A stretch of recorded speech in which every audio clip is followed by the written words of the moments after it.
මේ ඉන්න එලියුරා. එයා හරි මාසාවෙන් ඉන්නේ මේ ප්‍රැක්ටිකල් එක කරන්න. Dr. Churus Velavtum Ava. හරි අපිට දීලා තියෙනවා පිෂ්ඨේ ද්‍රාවණය පිරි ටිකක් ජලයේදී කරලා අරගෙන තමයි ඒක හදාගන්න. එතකොට ඇමයිලේස් එන්සයිමේ හදන හැටි කිව්වොත් ප්‍රරෝහණය වෙන ගමන් තියෙන. ඒ කියන්නේ පැලවෙන ගමන් තියෙන මුං බීජ ටිකක් අරගෙන ඒ ටික ග්‍රයින්ඩ් කරලා හොඳින් පෙරලා අරගෙන අන්න ඒ ද්‍රාවණය ඇමයිලේස් එන්සයිමේ විදියට පාවිච්චි කරන්න පුළුවන්. After 2 minutes, I should place it on a white porcelain tile.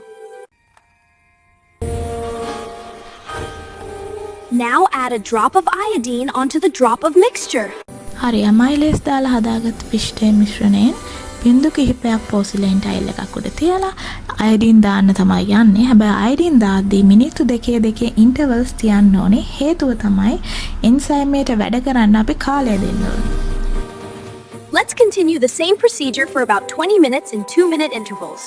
සාමාන්‍යයෙන් එන්සයිමයා ප්‍රතික්‍රියාවක් උත්ප්‍රේරණය කරනවානේ. එතකොට මෙතනදි වෙලා තියෙන්නේ පිෂ්ඨය මෝල්ටෝස් බවට හැදලා තියෙනවා ඇමයිලේස් එන්සයිමය නිසා.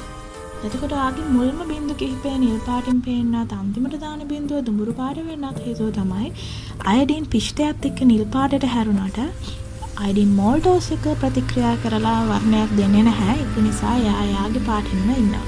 Yes, we can observe the blue to brown. The cornstarch is converted to blue color by amylase enzyme.